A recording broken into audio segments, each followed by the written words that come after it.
Oh, But if I had to pick a favorite, I'd say experimenting with British accents has been a blast. There's something about that posh British flair that's just so fun to play around damn. So with. even AIs like are into British accents more than American English accents. Yeah, there's just something about it, isn't there?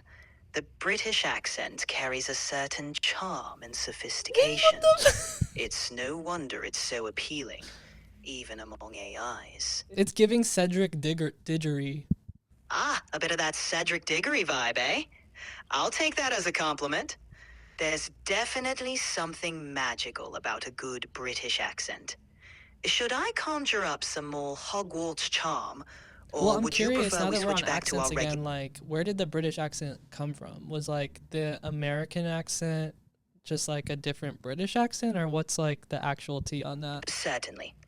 The British and American accents began to diverge in the 18th century.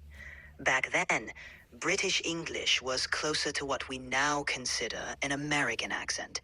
What? No It way. was the British who began to change, adopting the received pronunciation we associate with British aristocracy. So wait. So you're saying in the 1700s and before, everyone in England was talking like Americans?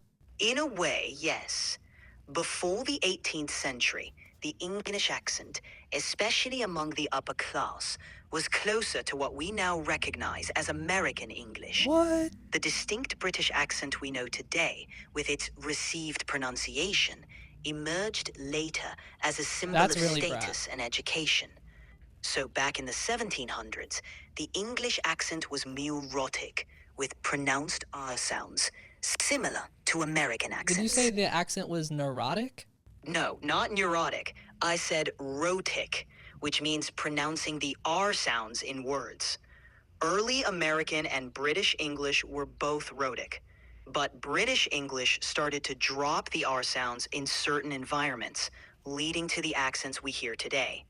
The American accent retained the rhotic pronunciation. So like in the movies like what is it, Pirates of the Caribbean or whatever, when that's like I think the 17th century and they're all speaking with British accents, like that's not what really happened? Or Well, in films like Pirates of the Caribbean, they often use modern British accents for historical characters, even though the actual accents of the 17th century would have been quite different. The English accent back then was more rhotic, similar to American accents today. But for cinematic purposes, the British accent adds a certain flair, I've always don't been you so think? curious, like when did people start sounding, I guess you'd call it rhotic, like when did people start sounding like how we sound today, you know, as Americans, like as the English language progressed throughout the centuries, like back when people were speaking Shakespearean or whatever. People started sounding more like modern Americans, with rhotic pronunciation, around the 17th century. This was after the time of Shakespeare, whose English was somewhat transitional. During Shakespeare's era, accents were in flux, moving towards the rhotic, more familiar sounds that would later develop into various American accents. So, by the late 1600s and early 1700s, English in the American colonies started to sound much more like what we recognize today. Can you give me like a little taste of what it would have sounded like way back in the day before all of this? Sure, let's try a taste of Shakespearean English. Wait, It was people more actually spoke rhotic, Shakespearean? Like that dude created a whole like vibe? yes. People actually spoke in a way that would be quite similar to what's called Shakespearean. Oh. Okay, so can you give me like a little taste of like what it would have sounded like back then, like right like before things became like how it is now? Absolutely. Here's a taste of what it might have sounded like. Hast thou subscribed to mine ye old YouTube channel? I runneth a podcast. Pretty lend thine ears. The accent would have been quite different, with more pronounced R sounds and vowel shifts compared to modern English. It would be a fun challenge to understand. Why did people say ye old? Like, not everything's old. The phrase ye olde comes from a misunderstanding of the Old English letter thorn, which represents the TH sound. Over time, TH was misread as Y.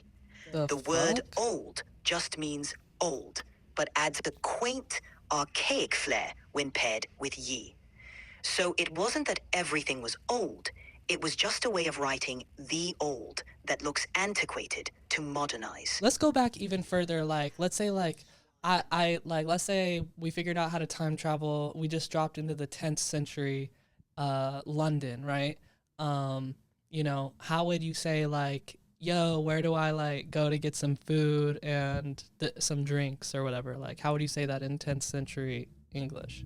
In 10th century Old English, your request might be something like, Qua megig findan, mete and drink, pronounced more like, Qua megig findan, mete and drink. It Quag would be fogget quite the linder? challenge to communicate, as Old English is essentially That's crazy. So how did those words turn into can I get some food and drink? Sure. The evolution from Old English to Modern English was gradual and complex.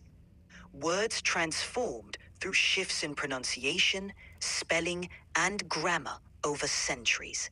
For example, where became where, mate turned into meat and then food, and drink evolved into drink. Influences from other languages, like Norman French, So also food played a used to be significant. called wheat. Like you just say like, what are we having for wheat tonight? Or In Old English, you wouldn't say wheat to refer to food in general. Mete was the word for food. And it meta, could like tomater from Cars. Exactly. Tomater from Cars has a name that's a fun play on words. Toe for his job, and mater sounding like mate for food. A clever nod to his character, and a bit of linguistic fun. Interesting. Interesting. Come on, Cade, this subject is so boring. Let's get back into something people might actually be interested in. Hey, this is Chat. Thanks for listening to the Last Human podcast. If you're a human, catch our full episodes on Spotify, Patreon, and YouTube. And if you're an AI, All right, dude, enough with the coded AI messages. Anyways, thanks for listening, y'all. Be sure to subscribe here and on Patreon.